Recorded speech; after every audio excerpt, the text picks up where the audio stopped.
us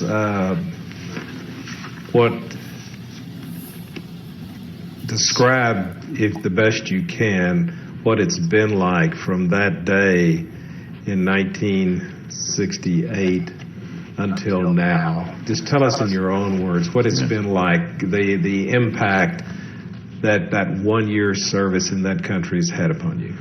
One day, Sandy took me into the post office in Wedgwood, there in Southwest Fort Worth, right after I got back. She took me into the post office, and here's this lady, and she's just trying to be polite to Sandy's husband, and she asked me, "How was it?"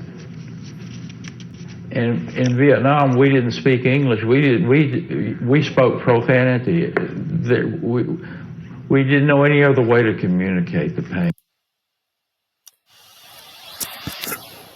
All right, that was William Barner III from Fort Worth, Texas. This is courtesy of the Library of Congress, which is made available to people like me and others, these videos and pictures.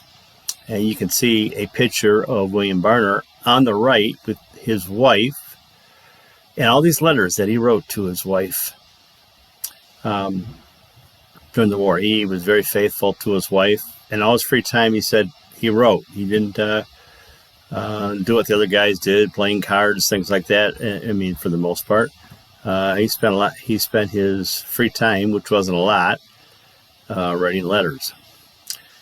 He has a beautiful collection of letters. This is him probably at an airport. I'm not really sure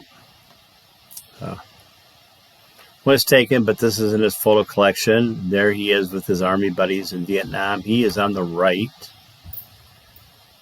And this I will get to Jim Fortune, the other soldier that is on my website. And I'm doing a GoFundMe, and PTSD is one of the concerns that I would like to address and update. I have a PTSD page on the site. I want to update it. Both Jim and William suffered PTSD.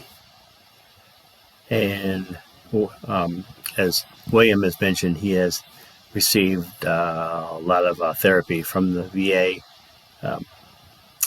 over the recent years. He is, about 81 maybe now, I'm thinking.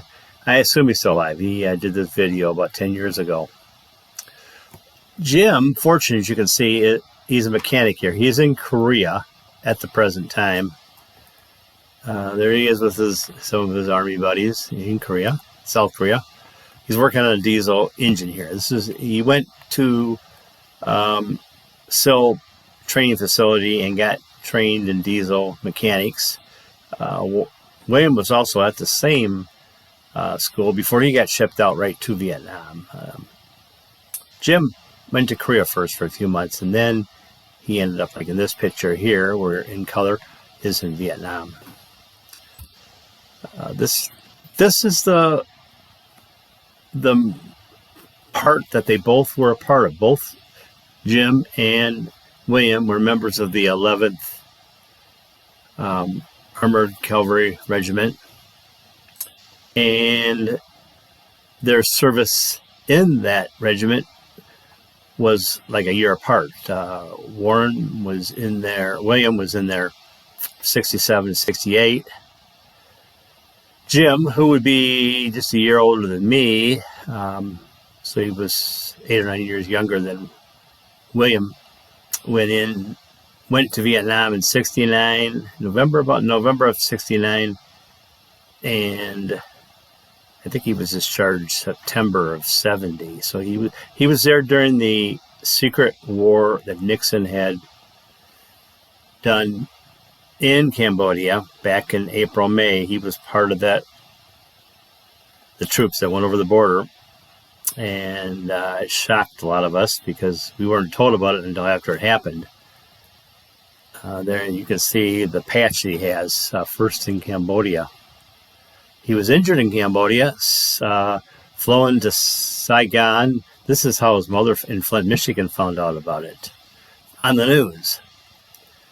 Jim's recuperating. This is in Cambodia after he's out of the hospital. This is a picture that possibly could be Jim where the arrow is. This is some of the weapon caches that I found footage of online, and it is in the time period that Jim was there. So I can't be sure if it's him, but it's possible. Anyway, this is one of the things I want to do with my campaign. It's a struggle. I could really use some donations if you can. My website, I have the GoFundMe link. I also have PayPal donation and the other ways. If you can help, I'd like to continue doing this. I'm afraid if I don't get any donations, I'll have to cease doing it. I don't have the ability to do what I like doing, and I think this is an important service, otherwise. Anyway, thank you. This Friday, the 16th of August, 2024. I'll be back.